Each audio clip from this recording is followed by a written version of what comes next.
सा खर्चे हम, सावन सा बरसे हम, सूरज सा चमके हम, स्कूल चले हम, स्कूल चले हम। गुड मॉर्निंग बच्चों। तो हमने जो है आपकी इंग्लिश का 5th चैप्टर स्टार्ट किया हुआ है, पोलो द किंग ऑफ गेम्स। ठीक है, तो मैं आपको रिमाइंड कराते चलूँ तो हमने पढ़ा था कि जो पोलो होता है बर्न का हुआ सेंट्रल एशिया में, उसके बाद उसने अपना बचपना जो है ईरान में गुजारा और मैच्योरिटी जो है नॉर्दर्न एरियाज में गुजारी। ठीक है, तो आइए अब हम इसको प्रोसीड करते हैं। कहता from the steppes of central Asia the game eventually separate as far as Japan, China, Tibet and India. कहता कि steppes of central Asia, steppes होता है घास का इलाका, जहाँ पे घास हो उसको कहते हैं स्टीप्स ऑफ सेंट्रल एशिया। की सेंट्रल एशिया की वो जगह जहाँ पे घास था।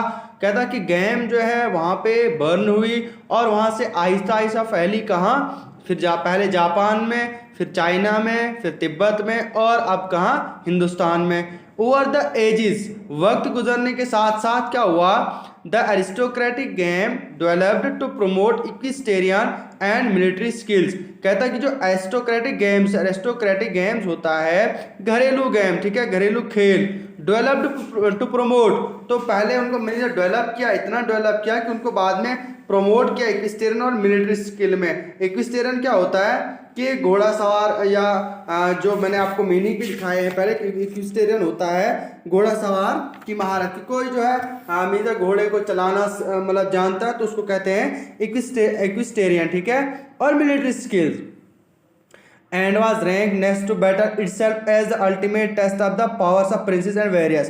मतलब उनको जो आजमाया जाता था, उनको खिलाया जाता था पहले, उसके बाद उनको जो है दूसरा मौका दिया जाता था, दूसरे जो है बैटल में जाने दिया जाता था। उनकी पावर्स का उनका जो है वहाँ पे देखा जाता था, उनके पावर्स को देखा जाता था, ताकतों को देखा जाता था। किनकी, लेकिन ऑफ प्रिंसेस एंड वेरियस, जो शहजादे हुआ करते थे और जो जंगजू हुआ करते थे। ठीक है, उसके बाद patronised by kings and the horse cavalry. अब ये जो बैटल होते थे, इनका जो सरप्रस्त आला था, मीन्स जो हेड था, जो इनको चला रहा था वो कौन था, वो सरप्रस्त था, राजा हुआ करते थे। और हॉर्स कैवलरी होता है, हॉर्स कैवलरी क्या होता है, घोड़ा सवार फौज के जो जानता है इन घोड़ों को, मीन्स सिखाता है कि कैसे आपने घोड़े को चलाना है। ठीक है, उसको कहते हैं हॉर्स कैवलरी। ठीक है, it was played by the likes of, अब इसको खेलता कौन था, डेरियस खेलता था, गेंगिस खान खेलता था एंड अलेक्जेंडर द ग्रेट खेलता था इसको। ठीक है,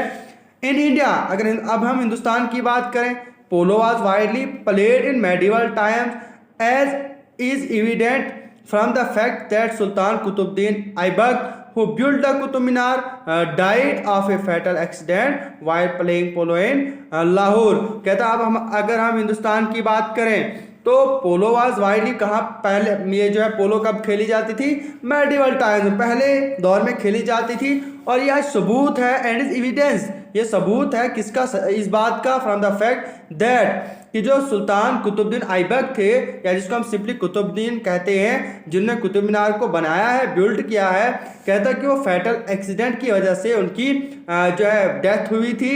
उनकी जो डेथ हुई थी किसकी वजह से, फैटल एक्सीडेंट की वजह से, जब वो क्या कर रहे थे, पोलो खेल रहे थे कहाँ, लाहौर में। तो फैटल एक्सीडेंट क्या होता है, मोहल्लिक हादसा। ठीक है, खतरनाक हादसा जिसको बोलते हैं हम। ठीक है, कहाँ हुआ था, लाहौर में।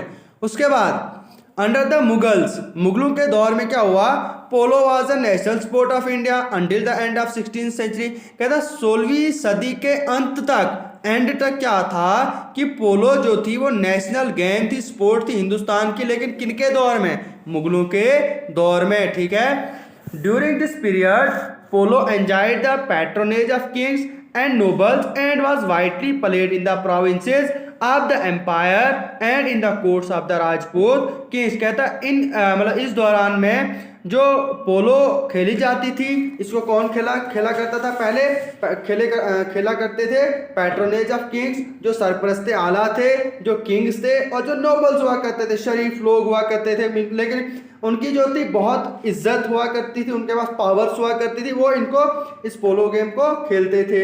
एंड वाज वाइडली प्लेड, और मुख्तलिफ प्रोविंसेस में सूबों में खेला जाता था, लेकिन किन सूबों में? जहाँ पे एम्पायर हुआ करते थे and courts of the Rajput Kings, और जहाँ पे राजपूत हुआ करते थे वहाँ पे ये गेम खेली जाती थी। ठीक है, तो आई होप बच्चों आपको अच्छे से समझ आ चुकी होगी। जहाँ पे कन्फ्यूजन हो तो आप मेरे साथ डायरेक्ट कांटेक्ट कर सकते हो, मैं कोशिश करूँगा आपकी कन्फ्यूजन को क्लियर करने की। ठीक है, थैंक यू।